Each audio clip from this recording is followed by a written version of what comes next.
You're listening to the Identity at the Center podcast. This is the show that talks about identity and access management and making sure you know who has access to what. Let's get started.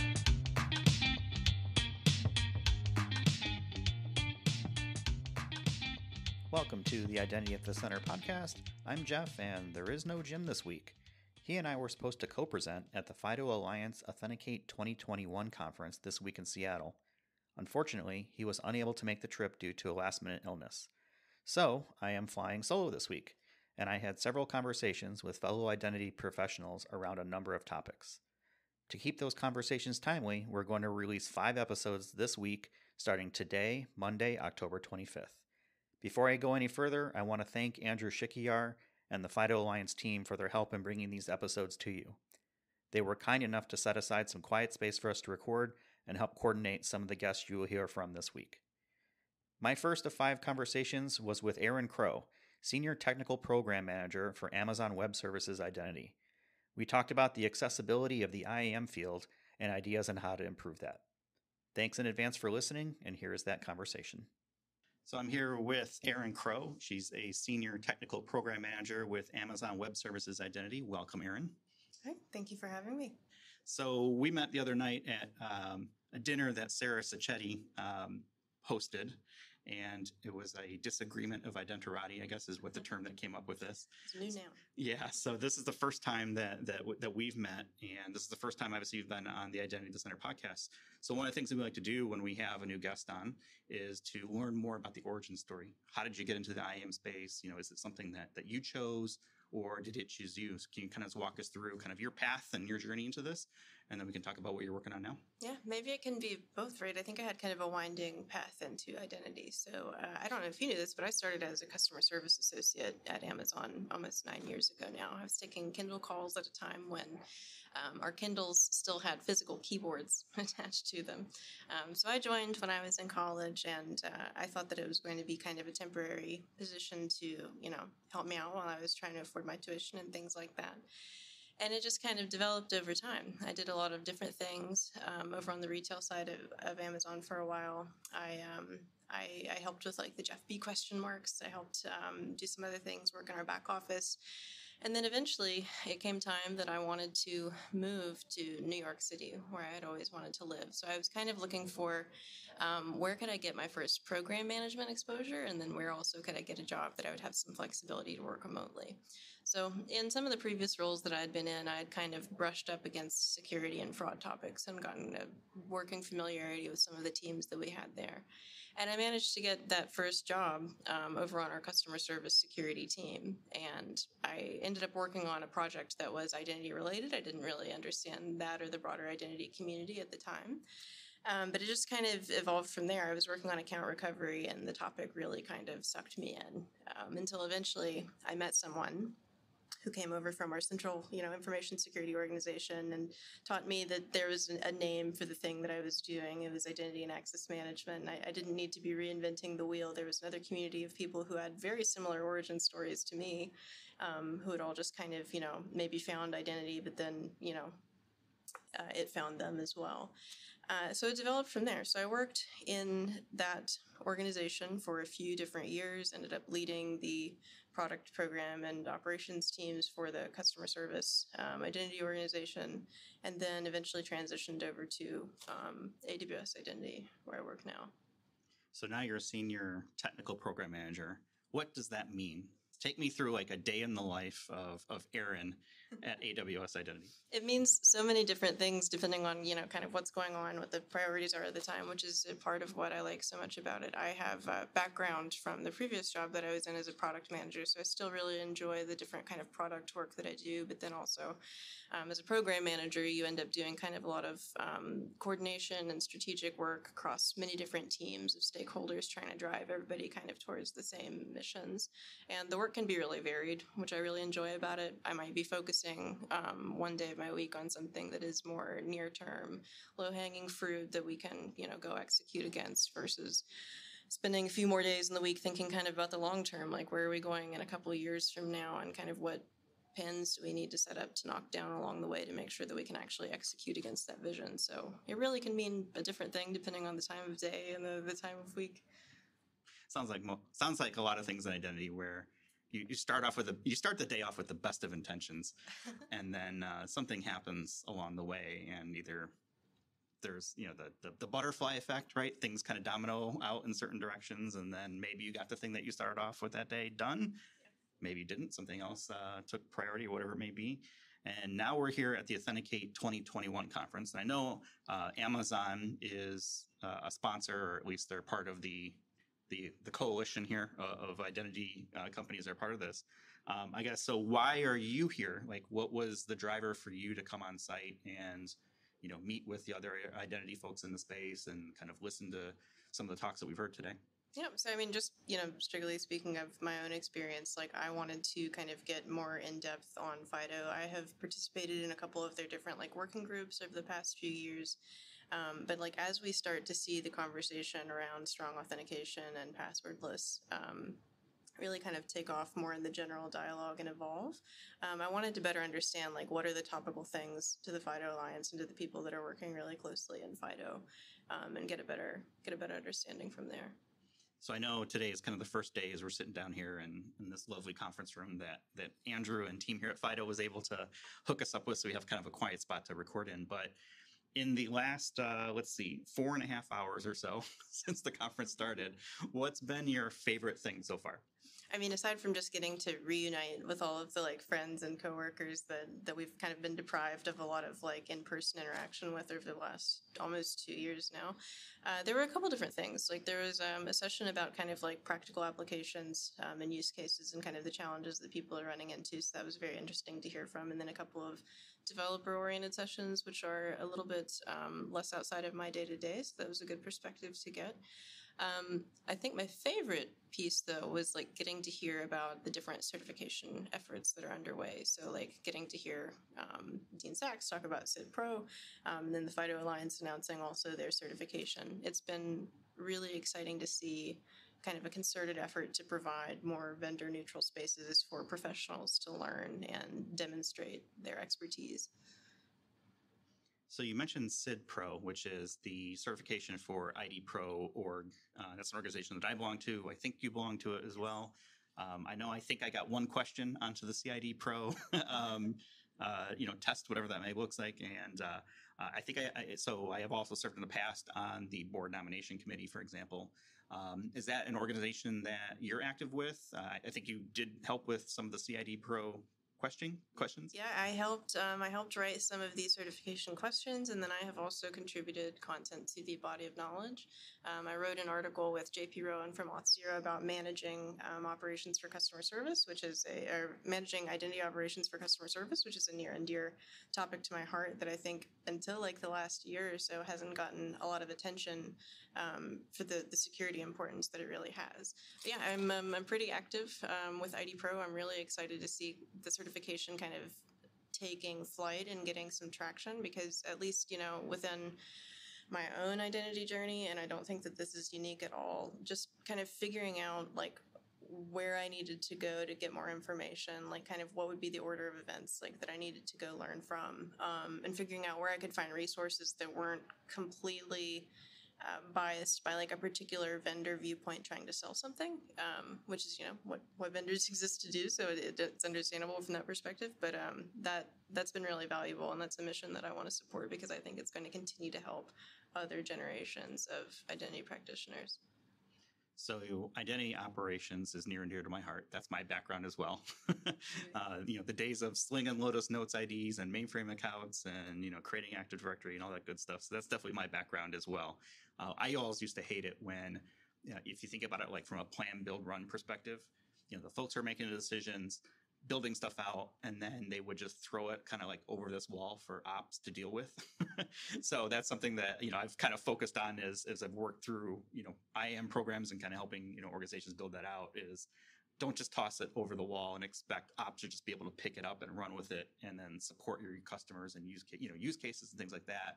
I'm just curious from your background, is that something that you also experienced, or did you have maybe a better experience than I did?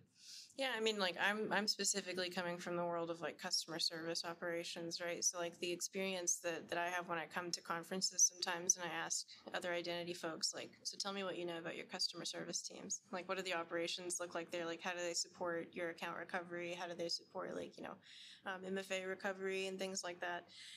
It's surprising how many people don't really know the state of the state within their customer service organizations, which I think is disappointing because it's so very important. But also, like I just don't think that we've had enough kind of conversation about it in the mainstream, like identity conferences and identity like talking spaces, that people kind of make the connection and realize how incredibly related and important those organizations are to secure operation.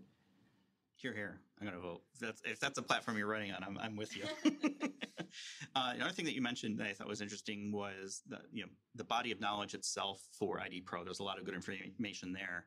And I think there's a lot of information that relatively goes untapped, right? Because I think there's an inaccessibility problem is the way I see it for the identity industry at large.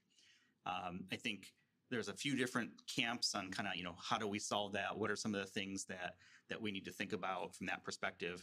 I think of things like, do you need to be technical to be an identity? And my answer would be no. I think there's plenty of space for people who are maybe not as technical. And there certainly is a place for people who are technical. But what are some of your ideas or thoughts around that inaccessibility problem? Is that something that you see is something that could be improved as well? Let's just kind of take that conversation there. Yeah, I think there's a couple of different ways that we could think about like inaccessibility and identity, right? Like the first thing is that like resources like the body of knowledge and the CID Pro certification and the other resources that ID Pro supports are wonderful and extremely helpful, but they're only useful for people that know enough about identity to Google the word identity and even know that that's a concept. So I think that there's for people that are maybe just starting out, they're kind of getting into it on the ground. Maybe they're administrators in small time organizations that don't have a large existing identity or security staff that can kind of give them mentorship and help learning. Like we have to figure out how we can get upstream of that a little bit. And I think that has impacts as well for when we talk about the great resignation, like making hiring more difficult, or when we think about the fact that there aren't really college programs out there dedicated to getting, undergrad studies for identity. Those are problems that we can't solve without going a bit upstream of people that already have maybe some basic understanding of identity. So I think that we need to figure out ways that can make that understanding of the broad possibility that we have, not just within cybersecurity, which I think has a little bit more popularity and common understanding, but within identity specifically. And then there are other ways to think about lack of access within identity too. If you look at tech generally, you'll find that it's a very homogenous population. If we think about women's representation in STEM in general, women hold only about 27% of STEM jobs, 15% of engineering jobs. And then with the ID Pro skills survey that's been released, we can see that we only hold about 22% of identity jobs altogether, whether you're thinking strictly technical jobs or not. So I think that we need to, identity is really fundamental, right? It's about who we are as people. And for that to be true, we have to be representing all different types of people. We have to have women and people of many different races, sexual orientations, religions at the table who can bring their perspectives as we build these systems going into the future. I think that we need to figure out how we start to access those communities in a more deliberate and proactive way to ensure that we're bringing them into the fold, and that as we increase the size and kind of weight of this profession, we're doing so in a way that brings many different types of people along for the ride. Is this something that, I guess, when does this start, right? Is this something that starts in college? Is there a degree in identity, or is it I don't want to say like a master's degree program, but something that follows on after you kind of have the basics of business or IT or whatever it may be? I'm curious to hear what your thoughts are on, when do we start this indoctrination and try to get people into the identity Borg, right? I mean, there's plenty of space for everybody to kind of get involved with it, but when is the right time to start that? It's complicated, right? Because it can be this identity is tricky, not just because it can become technically very deep and complex, but also there's this gigantic body of legacy work that you need to understand to contextualize where various different organizations are in their journey, right? Like many are moving to the cloud and they'll be using more modern sets of standards, but you also have this huge body of organizations that are still on-prem, maybe like rolling their own, even non-using standards or best practices. So it's hard to kind of roll up all of that information in a way that's easier to digest by maybe a set of people that haven't already kind of been working in tech for some time. But in my ideal world, which I don't exactly know how we can get to yet, I mean, we have programs that have been spinning up in the past like decades to reach, for example, like girls in high school, to teach girls how to code, how to teach them, like, to get them interested in STEM from the beginning so they'll go and choose STEM related fields while in college. And by the way, I don't think STEM is the end all be all. I'm a political science master's degree holder, so I think that the non-STEM is very important. But just looking at them as an example, I think it would be really exciting to figure out how we can get girls in high school understanding that they have opportunities to work in something as fundamental and exciting as cybersecurity and identity specifically. And then from there, I think college programs are definitely like a next step. I don't know. We probably have enough content about identity to form at least a good chunk of like a bachelor's degree, but if not, then there needs to be like minors. Maybe there could be like supplemental certifications and things like that that happen in a formal educational setting. I think there's a lot of different ways that we could take it, and I think that those are eventually going to have to come about as the field continues to grow and expand.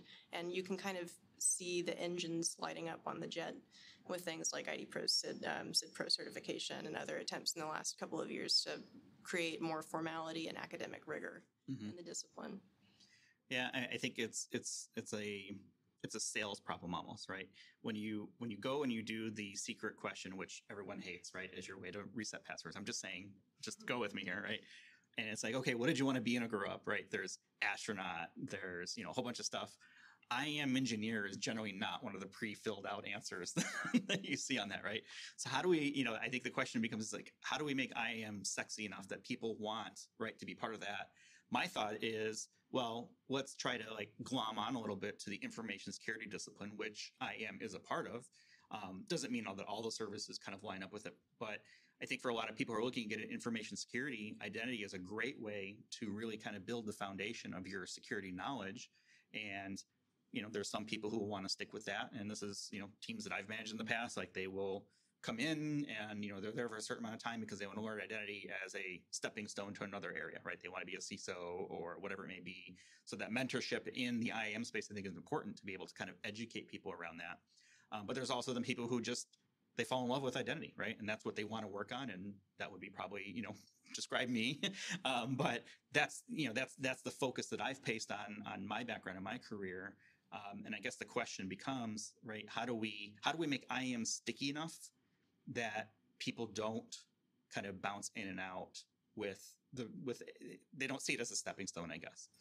I think like identity is extremely sticky if you talk about it in its fundamentals, right? Like if we talk about, especially with like the generation that's coming up that's like extremely tech savvy, like my younger sister who, is much handier with a tablet even than I am. I think like if you talk about things that are fundamental, like privacy and who you are and data protection, like you can do so in terms that will be very interesting and important sounding to just about any generation of people that you talk to, like any background that you talk to.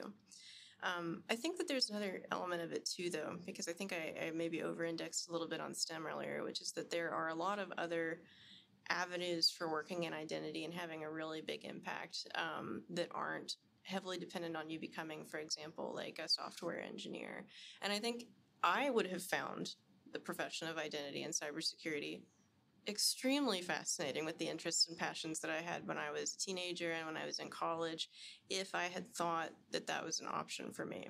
For reasons that are like an entirely different story and too long to get into here, like I definitely didn't think that I could cut it as like a software engineer when I was going into college. Like I didn't think that was an option for me, which I think now is not necessarily the case. But I would have looked at a career in cybersecurity as being something that was inaccessible for that reason, because I wouldn't have thought that I had anything to contribute. And that was something that I had to grapple with a little bit as I got into identity anyway. Even kind of seeing that, I was able to, like earlier in my career, I was having impact, but I was always like, oh, I'm not technical enough, or I'm not blah, blah, blah. But there's a huge expanse of other types of roles within identity that are huge, important jobs. Like you could look at law, for example, and talk about privacy law, which is very adjacent and overlapping in a lot of topics with identity. There are many different types of people and types of contributions that people can make in identity. I think that maybe you hit on it right, like it's partially a sales problem. I think that the fundamentals of identity are extremely sticky. They're extremely important. They're very interesting to all different types of people. But we just haven't figured out how to kind of divorce it of like the really complex, deep, like low-level aspects of identity. Yeah, you don't need to be a developer to be an identity. I'm not a developer. I didn't know that at first. And I think a lot of people probably don't know that, like when we talk, because I mean, think about like a lot of these conferences like are extremely like geared towards like deeply technical topics, and we see some more kind of abstract and like legal focused ones and things like that, but there's this huge, amazing like depth of potential of things that you can work in and around the identity space and in and around cybersecurity, right? And I think like kind of tapping into how you communicate that opportunity is going to be a key to getting more people interested in it. Oh, for sure. I mean, I think even if you think about identity as being run as like its own business, right? They need a leader. There needs to be marketing, communications, support, people who are engineers, obviously, building the stuff up there. But there's so much more to identity than just sitting in front of a computer, either writing lines of code or logging into SailPoint or BeyondTrust or CyberArk or Savient or whatever it may be, right? Doing application configurations. There's so much more to it than that. And I think it'd be great to have more people be aware of that side of it. Yeah, absolutely. I agree. All right. So I don't want to take up too much more of your time because obviously we have a conference and, schmoozing and networking. Right. Exactly. So why don't we end on a little bit of a lighter note? We talked about your dog, Ziggy. I'm a dog person myself as well. We talked about your level of aeroids, which you had to explain to me what that was. And then we talked about your favorite meme, which... why don't you describe it? Let's go with that. What's your favorite meme? And we'll have a quick conversation on memes. My favorite meme is there's this guy and there's this huge basin of water that is leaking. And the text on the top says, "It is," and he just slaps this flex tape over this like pouring water and it says, "What it is." And that's just my favorite. Anytime I'm having a tough moment or my coworkers are describing something frustrating, I just send them that "it is what it is" slap meme. And I think they're probably very sick of seeing it at this point, but I haven't. It still amuses me, so it's still my favorite. I like that one. The old flex tape commercials are classic here. For folks who are not listening, I don't know if flex tape is global because we certainly have a large contingent of international folks, but I guess it's essentially like this superpowered duct tape that can solve all of life's problems. Yeah, exactly. I'm thinking of another one that might be good for that. So the old "is what it is," and it's I don't know what the name of it is, but it's the car salesman where he's slapping the roof like, "This bad boy can fit someone anymore. It is what it is," or whatever it may be. So maybe there's a spin for it there or not. So. All right, well, let's go ahead and leave it there. Aryn, thank you so much. It was great to meet you. Great to have dinner and figure out, kind of the whole disagreement of identity nomenclature of, I guess, how it's being called. Yeah, like a business of ferrets. It's a disagreement of identity. Or a murder of crows. But let's not go that way. Thank you so much for joining us. And we'll go ahead and leave it there. Thanks so much.